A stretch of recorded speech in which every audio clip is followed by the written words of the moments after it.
Bueno, pues bienvenidos al primer conversatorio, un producto para Código Local. El día de hoy tengo el gusto de estar con Itzel Pedraza. Sí, Mu- muchas muchas, gracias a ti también por invitarme muchas a gracias, hablar de Itzel. este tema interesante. Sí, es una nueva colaboradora para Código Local con quien estaremos compartiendo todos los miércoles los primeros artículos para Código Local. Y bueno, pues un poquito una introducción de lo que va a ser el surrealismo mexicano, ¿no? ¿Qué es el surrealismo mexicano en el contexto histórico para nuestras generaciones? Itzel, cuéntanos. Bueno, principalmente el surrealismo surgió como una corriente artística a mediados del siglo XX. Y pues bueno, de los principales expositores tenemos a André Breton y a Salvador Dalí, el famoso Salvador Dalí. Pero algo de lo que no muchos hablan es del hecho de que México fue una gran inspiración para ellos, ¿no? Bien dicen que no hay nada más surrealista que México. Esta frase está como en un debate entre si la dijo Dalí o si la dijo Breton. Independientemente de quién la haya dicho, es algo que refleja lo que es la realidad que se vive en México hoy en día, ¿no? Claro. Que también es algo que vamos a tocar en unos momentos, ¿no? El hecho de esta coexistencia de dos mundos completamente diferentes, ¿no? Ya enfocado un poco más en el ámbito artístico, tenemos que es una corriente que sí va más allá de lo real, combina lo que es el esoterismo, el misticismo, parte del ocultismo y bueno, y de las figuras más importantes son las figuras híbridas, ¿no? Y bueno, en México, dos artistas increíbles que fueron de las principales en lo que es el surrealismo en México es Leonora Carrington y Remedios Varo. Claro, y estas dos personas en una idea del cómo ellas crearon obras de arte en un contexto de persecución, de ellas venían de una forma distinta, ¿no? Y, Exacto, sí. por ejemplo, Leonora cuando llegó a México, ¿en qué contexto llega para poder entender sus obras? Bueno, Leonora tuvo una vida bastante caótica, podríamos decirlo, ¿no? Cuando estalla la Segunda Guerra Mundial, los nazis detienen a su primer esposo, Max Ernst, y se lo llevan. Entonces, Leonora, pues, con este miedo de también ser detenida, bueno, regresa a Barcelona y ahí, pues, supongo que en parte por todo el historial que tenía de rebeldía y también por parte de las pinturas que había creado en ese entonces, su familia la lleva y la interna en un hospital psiquiátrico, ¿no? Donde pues fue torturada y pues la diagnosticaron con locura irremediable.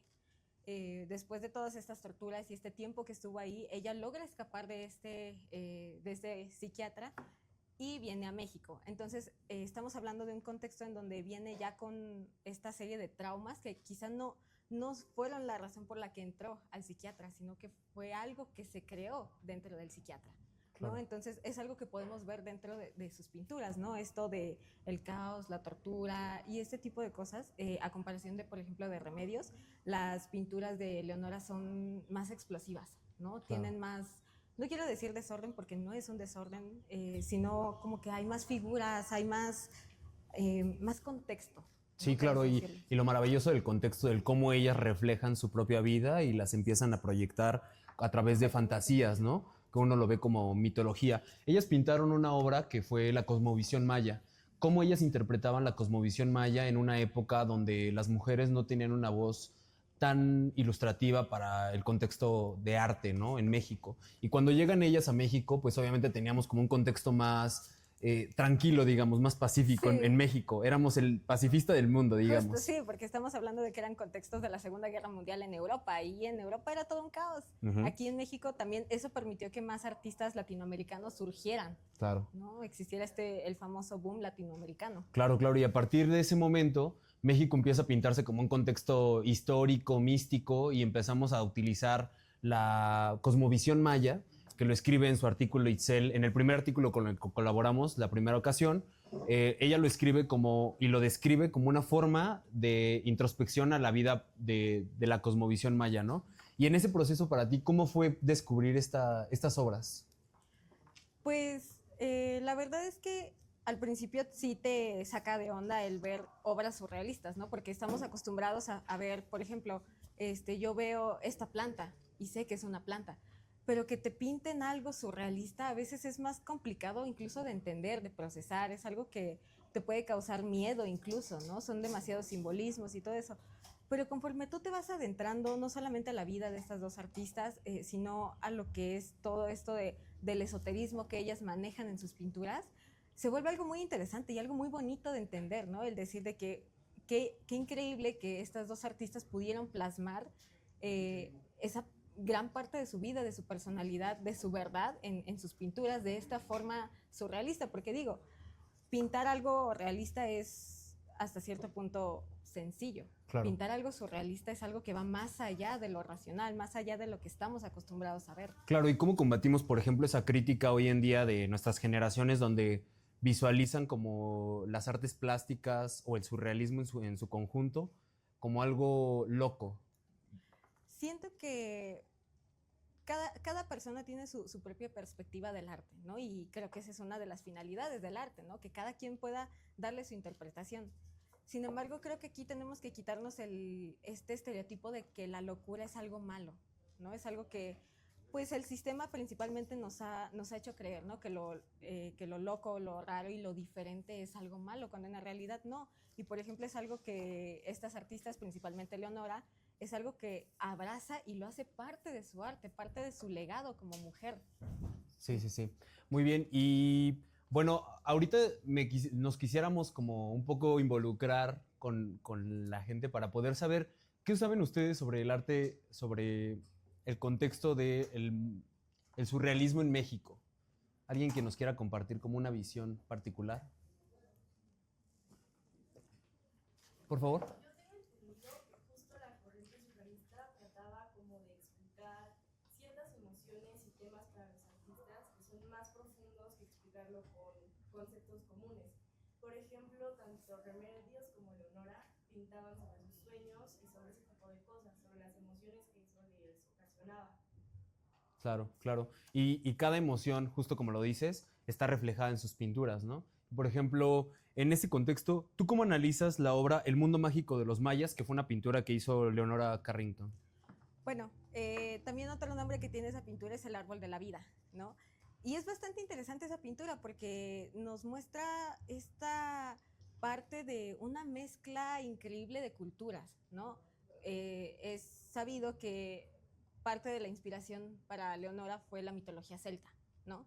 Entonces, en esta pintura se encuentran principalmente tres seres híbridos, que son como el centro del cuadro, pero también encontramos estos pequeños círculos que podríamos ver como astros, como algo que va más allá, ¿no? Algo que incluso no podemos entender del todo. Y todo esto se conecta con lo que es una especie de cara, de ser híbrido en la parte superior, central. Y esto nos podría dar a entender que, por ejemplo, todo, incluso las diferencias, las diferentes culturas y todo este tipo de cosas se conectan y forman uno mismo, ¿no? Lo que es también como el concepto de la otredad, ¿no? De que yo soy yo porque tú eres tú, ¿no? Estamos juntos, funcionamos juntos y está toda esta de la conexión, no solamente también como humanos, sino esta parte mística que también es muy característica de ellas dos. Sí, aparte del consciente colectivo, ¿no? Del cómo hemos generado a través de las generaciones, de las décadas, como una percepción del qué podemos, qué es original a través del colonialismo, por ejemplo. Exacto. Cómo cambió la visión de un México prehispánico y lo empezó a direccionar a un colonialismo imperialista, algo más, digamos, violento. Violento, machista en ciertos Justo, aspectos. sí. Y en ese contexto, ¿tú cómo analizas que estas dos artistas pudieron gritar y romper ese techo de cristal y abrirse espacio en un contexto de arte? Bueno, siento que ahí la forma en la que ellas lograron romper esta parte machista dentro del arte fue precisamente este lenguaje del misticismo, del esoterismo. ¿Por qué? Platícanos las diferencias. Ok, bueno. El esoterismo principalmente es este tipo de conocimientos, prácticas y rituales incluso que se ocultan y se reservan para un cierto grupo de personas como selectas, ¿no? Que pues lo tenemos por ejemplo con los griegos, ¿no? Que ellos lo que hacían es que si guardaban esa parte de la sabiduría y solamente quien estuviera listo podía acceder a eso, Claro. ¿no? El ocultismo, por otro lado, que es algo con lo que se confunde bastante, el ocultismo es básicamente ocultar conocimiento para que éste pueda seguir para que este siga... A través de las generaciones. Exactamente, justo. Y el misticismo, por otra parte, es esta conexión con lo divino, ¿no? Claro. Se relaciona mucho con lo que es la meditación, que es un momento en donde tú buscas esta conexión con lo divino, y no hablo precisamente como una deidad o algo así, sino a veces con lo que es el llamado yo superior, con esa otra parte un poco más mística, ¿no? Claro. Y por ejemplo, estas dos mujeres tenían alguna característica muy interesante, que eran mujeres rebeldes. Exacto. Y es sí. algo que algunas generaciones han ido perdiendo por el miedo a la opinión, digamos, general. Sí, a la opinión pública. Sí, justo. Entonces, eso también ha sido un tema de redes sociales, evidentemente. Sí. A través de nuestra generación, pues bueno, ahora cuidamos mucho lo que decimos, lo que hacemos, el cómo nos comportamos, porque le tenemos miedo al qué va a suceder en el Sí, exterior. a la crítica. Exacto. ¿Tú qué opinas y qué tienes en contexto de la rebeldía de estas dos mujeres? Que realmente fue un gran parteaguas en lo que es el feminismo en México, ¿no? Principalmente porque durante mucho tiempo la mujer fue vista únicamente como la musa. Era la fuente de inspiración y ya, no podía aspirar a algo más porque no se le permitía. Pero aquí tenemos esta nueva perspectiva que nos dan Leonora y Remedios, en donde la mujer deja de ser musa y se convierte en la creadora. Y no solamente la creadora de un universo, sino de universos realmente complejos. El surrealismo es algo muy complejo, ¿no? Pero tiene esta parte como sentimental y todo eso que también es muy característica de la mujer. Entonces, lo que ellas hicieron fue romper con esta barrera de la misoginia, el machismo y todo eso, pero sin perder eso que las caracterizaba Su esencia. como mujeres. Exactamente. Claro. Y por ejemplo, lo que tiene Remedios y lo que tiene Leonora son cosas distintas, ¿no? Exacto. Remedios tiene un magnetismo por sus obras. Exacto. ¿Tú cómo calificarías ese magnetismo? ¿Cómo te atrapa al momento de que tú descubres una obra de ella? Porque cuando ustedes ven las obras, te tiene que dar un sentimiento, ¿no? Te refleja una emoción. Es la belleza de poder descubrir obras que te reflejan emociones. Remedios Varo, ¿cómo te refleja su magnetismo a través de sus obras? Bueno, principalmente por su simetría, ¿no? Porque podríamos entender que el surrealismo es desordenado, es caótico y así, pero aún así, dentro de las obras de Remedios, tú ves la geometría, ves las medidas, esta perfección que existe. Y eso es curioso porque su papá fue ingeniero hidráulico. Entonces, tenemos este contexto de que ella creció toda su vida llena de planos, de matemáticas, de geometría, física, y es algo que puedes ver dentro de sus obras, ¿no? Es esto. Y también la forma en la que sus figuras híbridas como que te cuentan algo, ¿no? O sea, tú las ves y dices... Y sí, sabes que tiene una identidad detrás de ese sí, personaje. sí. Sin embargo, no sabes exactamente ni cómo se llama, ni dónde Justo, viene, sí. pero te da un reflejo de lo que podría Tienen ser. personalidad. Sí, justo. Pasa mucho con su obra El Alquimista, ¿no? Tú cuando ves esa obra, lo que te refleja es justo la trascendencia del ser humano a través de las dificultades. Hoy nosotros como jóvenes tenemos muy poca resiliencia y muchas veces podemos atender a la frustración. Sí. ¿Tú qué opinas respecto a cómo estas mujeres lograron atender la frustración en ese contexto? Siento que, no hay fuentes específicas que digan esto, pero siento que algo que a ellas las movió fue el hecho de la rebelión, ¿no? De decir de que sí, voy a hacer esto, voy a lograrlo y no me importa lo que digan de mí porque esto soy yo, mi arte soy yo. Exacto. Me expreso a través de mi arte y dejo ese legado a través de mi arte. Claro, recientemente veía una entrevista justo de Leonora que le preguntaban, ¿usted cómo lanza una obra? ¿Pide opinión? Y ella dijo, si yo pidiera opiniones de todas las obras que he hecho, no tendría ninguna publicada. Entonces justo ella tiene como un contexto más de cuando el momento que ella siente que está lista la obra, lo lanza. Exacto. Y en ese contexto, ¿tú cómo crees que ellas creaban en ese momento? ¿Cómo ellas lograban visualizarlo y plasmarlo? Bueno, algo en lo que ellas se inspiraban mucho era en sus propios sueños, ¿no? Lo cual es curioso y esto conecta el surrealismo con lo que es la onírica también, que es el estudio de los sueños.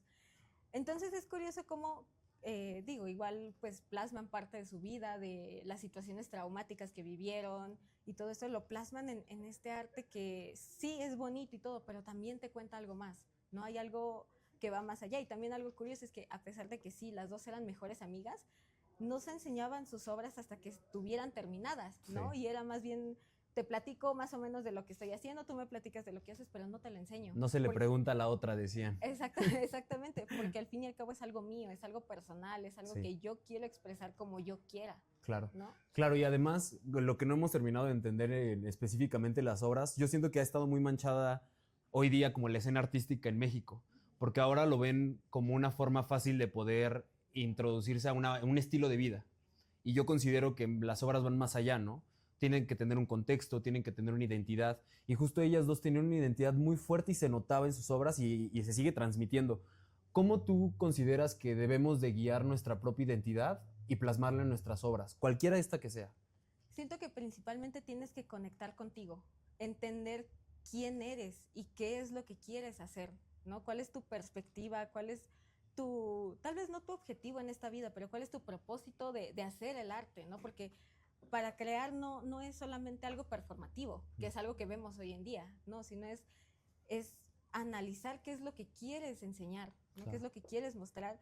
Y una vez con eso es aceptar tu arte, ¿no? Ignorar las críticas que haya, porque como bien decías y que decía Leonora, o sea, ella decía que si preguntaba a cada persona del mundo qué opinaba de su obra, jamás iba a acabar, porque jamás nadie va a estar de acuerdo con tu arte, ¿no?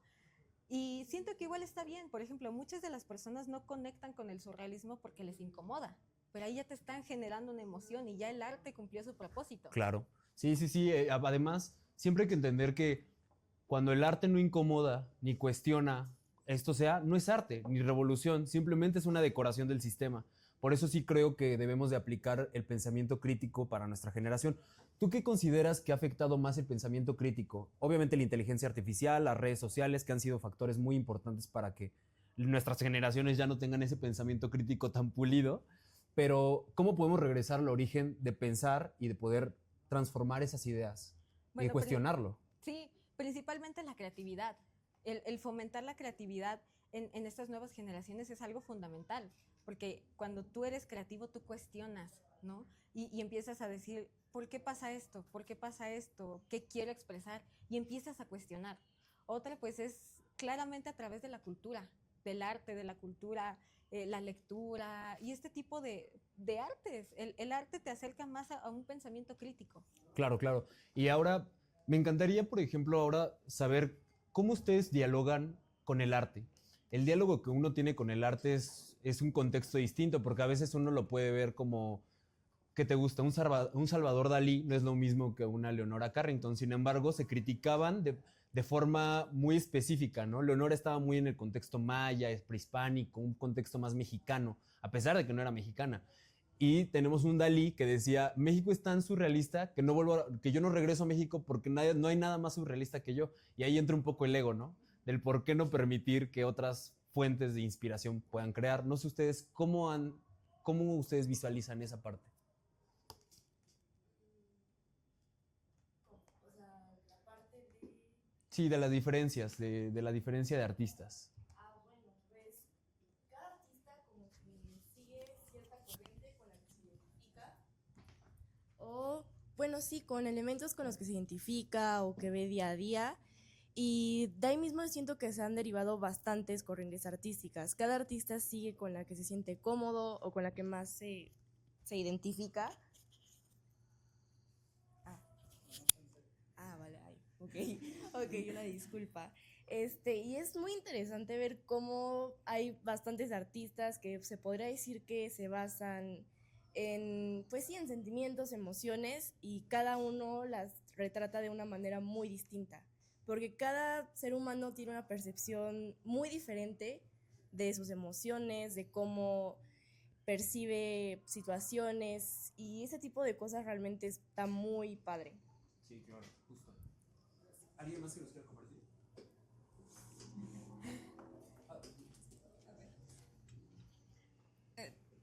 Tal vez me salga un poquito del tema, pero les comento que a mí me gusta mucho la pintura. De hecho, llevo casi 4 años pintando, y una de las cuestiones que muchas veces nos detiene es el hecho precisamente de lo que comentaban, el miedo a la crítica, ¿no? Porque no es lo mismo que tú copies algo que han pintado a que tú crees una obra, ¿no? Y sobre todo que esa obra la saques al público, porque es como, yo decía que es como si desnudaras tu alma, ¿no? Porque estás mostrando a una persona algo que inconscientemente eres tú, ¿no? Entonces, es complicado, ¿no? O sea, realmente el hecho de mostrar una obra y decir, bueno, más bien, ¿qué va a pensar la gente, no? O sea, ¿lo aceptarán o no lo aceptarán? Pero como bien dice Itzel, el atreverse, ¿no? El atreverse a mostrarlo y que importe lo que digan. O sea, aquí lo importante es que tú te estás expresando. Y creo que es muy bonito, o sea, es una carga, sí, bueno, a veces yo lo veo así, ¿no? Como una carga, pero también es algo mágico, ¿no? Mágico ¿cómo se llama?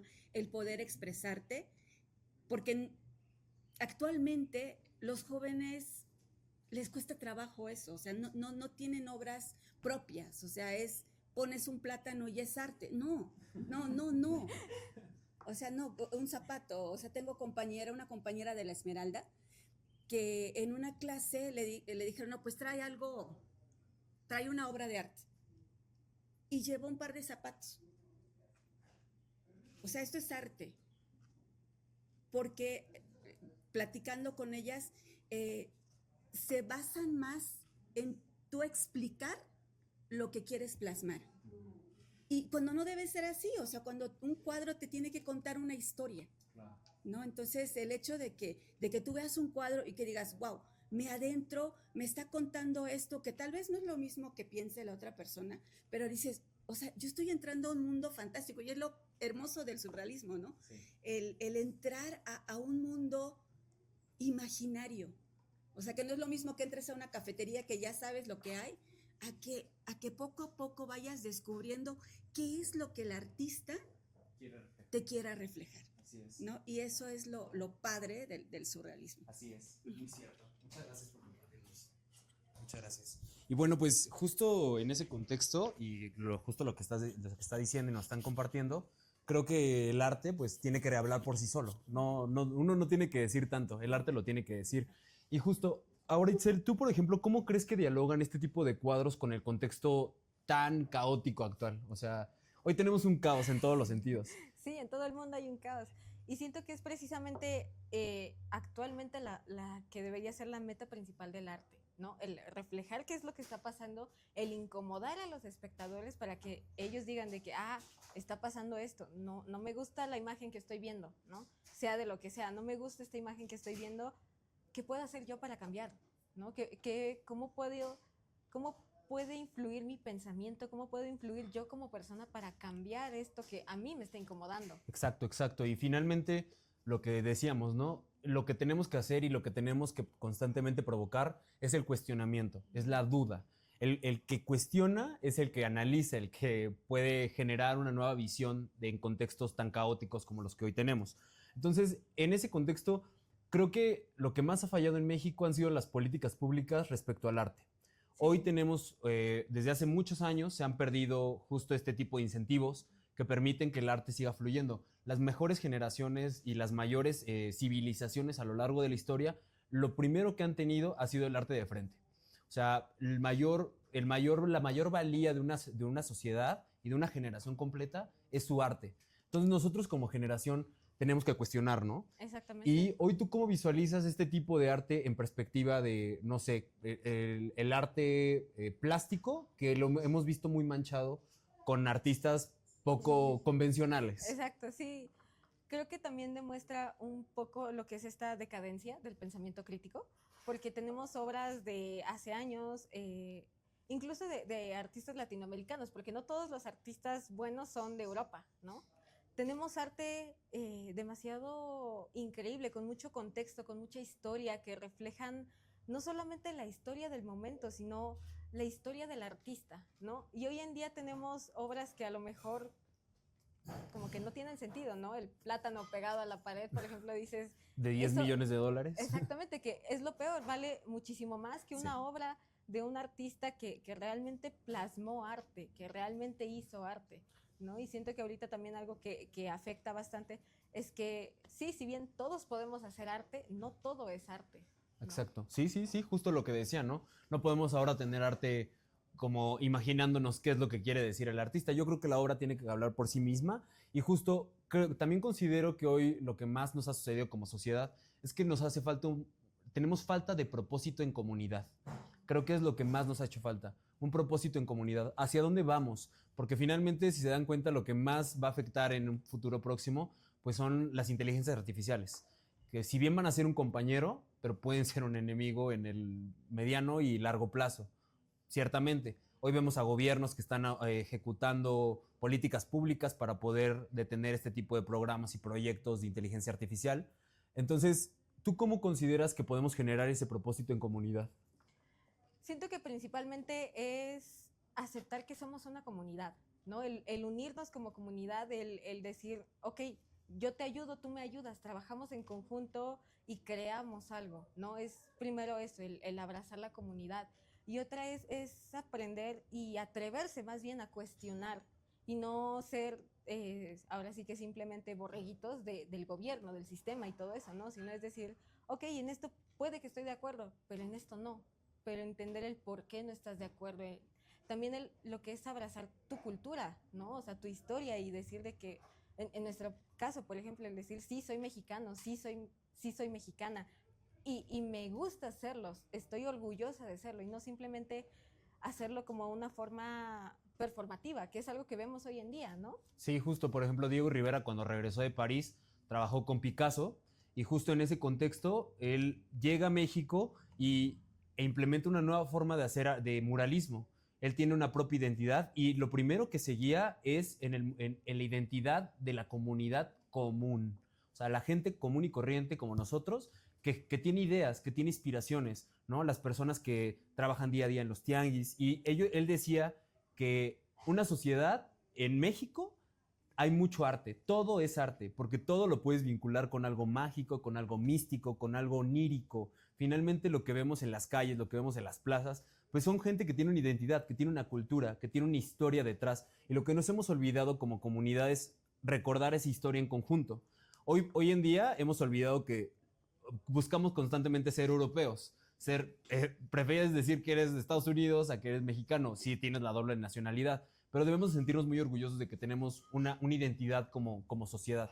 Ahora, ¿tú crees que podemos rescatar esa identidad nacionalista y poderla reivindicar en un nuevo contexto histórico? Sí, claramente se puede, y no solamente se puede, tenemos que hacerlo, es nuestra obligación, porque tenemos tanta cultura, tanta historia, somos un país con demasiada diversidad en cultura, en raza, en todo, como para querer perderlo por ver esta parte occidental que creemos que es la única buena, cuando en la realidad no. O sea, es abrazar tu identidad y, por ejemplo, en el caso del arte, abrazar tu identidad, abrazar tu arte y hacerlo parte de algo que genere un cambio, que cuestione y que, como dices, que deje de ser una mera decoración del sistema, ¿no? Claro.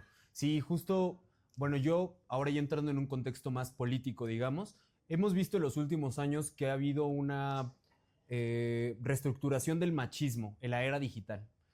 Ahora lo que buscan, por ejemplo, en esta época de Remedios Varo y Leonora Carrington, tenían un machismo identitario que ya era parte del sistema. Hoy, a lo largo de los años y algunas décadas, se ha ido poco a poco mermando ese sistema, pero ahora con la era digital ha buscado regresar a través de la idealización de lo que era mejor antes. Exactamente, o sea, tenemos, por ejemplo, el regreso de los ideales de ultraderecha, y que creo que lo peor es que mediante redes sociales te lo venden como una forma muy convincente, ¿no? Pero en la realidad no es como... Es más bien una manipulación mediática, ¿no? Para que tú caigas, dejes de pensar, dejes de cuestionar y sea más fácil manipularte como persona. Pero si nos fijamos bien, si estudias lo que fue nuestra historia como sociedad, la historia universal y todo eso, te das cuenta de que realmente no se busca un mundo mejor, sino... O bueno, más bien, ¿para quién se busca el mundo mejor? ¿Para nosotros como ciudadanos o para los gobernantes, ¿no? Claro. Sí, muchas veces también este machismo que viene en retrospectiva con un fuerte regreso, lo hacen desde el miedo.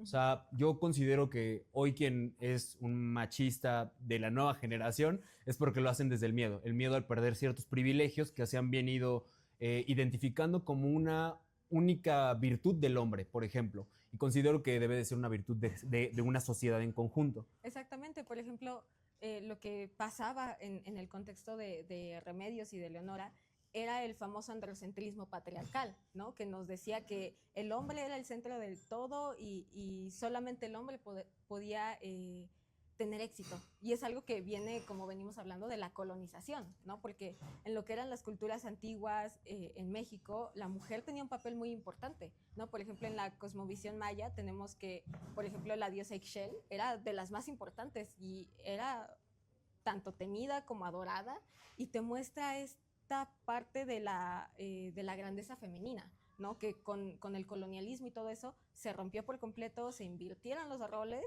y ahora pasamos a una época en donde la mujer era vista nada más como un objeto, ni siquiera como humana, ¿no?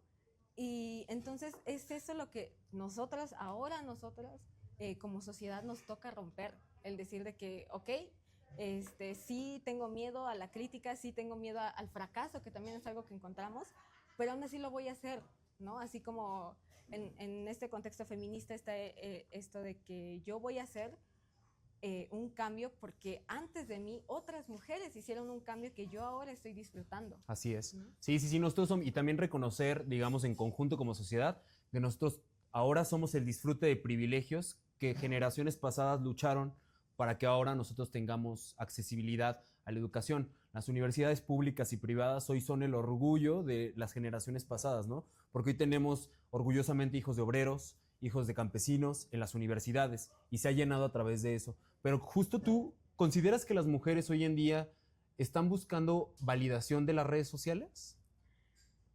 Te diría que en parte sí y en parte no. Depende realmente, ahora sí que de qué lado de la balanza estés, ¿no? Porque si eres una persona que cae fácilmente en esto como de la manipulación mediática que te venía comentando, pues es más fácil que busques esta aprobación de las redes sociales, ¿no? Y que digas de que, ok, si aquí estoy viendo que lo que llama la atención y todo esto es ser una mujer sumisa, que solamente sabe cocinar y ya, y no busca crecer, pues obviamente estás cayendo en lo que el sistema quiere que caigas como mujer, ¿no? Pero en cambio, si tú te atreves a cuestionar, porque es esto, es atreverte a incomodarte a ti misma y decirle que me incomoda hablar, me incomoda alzar la voz y todo eso, pero lo voy a hacer porque es mi deber como mujer en esta sociedad. Claro, y también es nuestro deber como entes de una comunidad poder organizarnos y poder formar parte de proyectos comunitarios que beneficien al conjunto. Entonces ahorita nosotros, por ejemplo, en Código Local, justo lo que venimos haciendo desde hace un mes y medio que lanzamos el proyecto, justo es poder colocar propósitos de comunidad para poder trabajar en ellos. ¿Tú consideras que las políticas públicas en México pueden alinearse a los programas y proyectos de jóvenes como nosotros? Sí, claramente, y no solamente pueden, te digo, deben hacerlo, porque al fin y al cabo, como bien nos dicen, nosotros somos el futuro de México. Entonces, ¿por qué no apoyar ese futuro, no? Y precisamente es esto de como jóvenes formar este tipo de grupos y así como lo es Código Local y así para atreverse a hablar, ¿no? A mostrar una perspectiva diferente. Sin embargo, siento que también es importante el que nosotros avancemos sin estarnos preocupando realmente si es algo que es cómodo para el sistema o no, ¿sabes? Justo, sí. Sí, la incomodidad de lo que le beneficia a unos y lo que no le beneficia a los otros. Claro. Y un poco regresando al contexto de tu artículo que escribías para Código Local respecto a la cosmovisión maya, ¿tú cómo consideras que ha sido la identidad de la luna con los artistas? Una gran compañera de los artistas. Bueno, para empezar, la luna ha sido una de las figuras más importantes en cosmovisiones de diferentes partes del mundo, ¿no? Entonces, si lo vemos como esta metáfora de que es una aliada del artista, es porque muchos artistas suelen crear mejor de noche, ¿no? Entonces está esto, y aparte tú sales en una noche normal y todo eso y ves a la luna y te impacta, te genera algo y dices de que como que me quiere hablar, me quiere decir algo, ¿no? Entonces es esta como compañía que ha brindado a los artistas. Además, la luna se vincula con lo que es la noche, ¿no? Y generalmente en la noche tú te sientes incluso más libre, ¿no? Con esta libertad creativa, libertad de ser quien eres, porque contrario a lo que es el día, ¿no? El día lo asociamos como con esta observación, ¿no? De que te están observando, estás en constante observación y como que incluso te puedes cohibir un poco, ¿no? Y en el caso de la noche encuentras esta como oportunidad de estar en un ambiente tranquilo, porque las noches son más tranquilas, ¿no? Sí, sí, sí. Esta tranquilidad, y es precisamente esa tranquilidad la que te inspira a crear, ¿no? Y tenemos, por ejemplo, a Remedios, ¿no? Con cuántas veces no ocupó a la luna Como musa. exactamente, como inspiración. Tenemos también en la música, en la escritura, tenemos poemas, tenemos demasiadas artes que nos muestran esta importancia de la luna, ¿no? Y también la podemos ver como una forma de lo que es la preservación de la cultura, ¿no? Que también es otra cosa que menciono. El hecho de que la luna ha estado con nosotros desde antes de nuestra existencia incluso. Y entonces la luna ha sido testigo de los cambios, de las guerras, la violencia, pero también del nacimiento y el crecimiento, ¿no? Que también es algo muy curioso que se le asocia a la luna, este equilibrio. Claro, y también es increíble ver cómo Leonora planta en sus obras esta identidad de cuestionamiento constante, ¿no? Constantemente está haciendo un cuestionamiento a la vida de su identidad propia, de su sociedad. ¿Tú cómo consideras que ese cuestionamiento se ha visto reflejado en nuestra actualidad? Pues realmente... O sea, ¿cuáles son las diferencias entre su época y la nuestra? Sí, son varias. Por ejemplo, en esa época, pues esto para empezar, como de lo diferente y lo raro era pecado realmente. O sea, eso fue parte de lo que la llevó a que su propia familia la internara en este hospital psiquiátrico, ¿no? Y pues esto que el surrealismo en general era visto como algo negativo, ¿no? Y actualmente todavía se ve como algo no tan aceptado, no tan tolerado, pero ya vemos que ahora esto de la diferencia es parte como de la forma de cuestionar, ¿no? Tenemos los estilos alternativos, por ejemplo, ¿no? En la moda, en todo este tipo de cosas. En la el música. arte, en la música también, ¿no? Sí, sí, sí. Sí, bueno, pues un poco para finalizar, en este contexto histórico en el que estamos viviendo hoy en día, ¿tú consideras que debemos de inclinarnos más por el arte plástico, por el arte visual? ¿Qué es el arte para ti en un contexto actual? Siento que el arte es una forma de plasmar quién eres, pero también qué es lo que quieres que cambie en el mundo, ¿no? Esta forma de cuestionar, ¿no? El arte, cada quien podrá tener su propia percepción del arte, pero siento que uno de los fines que debería tener el arte en sí es esto de cuestionar y de reflejar la sociedad también, ¿no? Entonces, para mí yo siento que el arte en estos días es nuestra salvación. El arte nos va a salvar, ¿no? El arte es lo único que nos puede salvar como sociedad, y es lo que nosotros como artistas tenemos que hacer, ¿no? El crear este medio de salvación, ¿no? Claro, sí, justo, y abrir los espacios para que se puedan expresar, ¿no? Lo que habíamos platicado en algún momento. Y bueno, pues me encantaría invitarlos el día de mañana, que vamos a tener un primer taller con Marta Basurto, que justo va a ser tu universo visual, va a ser vamos a plasmar en tote bags la identidad de lo que nosotros queremos reflejar de nuestro propio arte. Y bueno, pues mañana va a ser a las 12 del día, en esta primera etapa de Código Local, donde estamos comenzando a promover este tipo de proyectos. Muchas veces no es tan cómodo para nosotros. Sí. No es tan cómodo, pero finalmente lo tenemos que hacer porque alguien tiene que empezar a alzar la voz. Tenemos que empezar a hacer este tipo de proyectos. Y finalmente, pues eran muy amateurs, son muy pequeños, pero es trabajo honesto, es trabajo con mucho cariño, y finalmente lo que queremos es continuar, no dejarlo aquí, poder continuar generando este tipo de actividades, este tipo de activaciones que son importantes. Y el desinterés se nota, pero finalmente del exterior se nota, pero también si uno insiste y uno continúa mejorando y tratando de promover este tipo de programas y proyectos, creo que en el largo plazo podemos lograr algo interesante, pero pues es cuestión de tiempo, esfuerzo y mucha pasión. Entonces, y paciencia. Bueno, y paciencia, mucha paciencia. Y bueno, pues les agradecemos mucho el tiempo que se dieron para podernos visitar el día de hoy, para podernos escuchar. Este es un proyecto para Código Local, una colaboración con Itzel. Y bueno, pues esperamos seguir teniendo más programas de este tipo. Muchas gracias por estar aquí. Muchas gracias.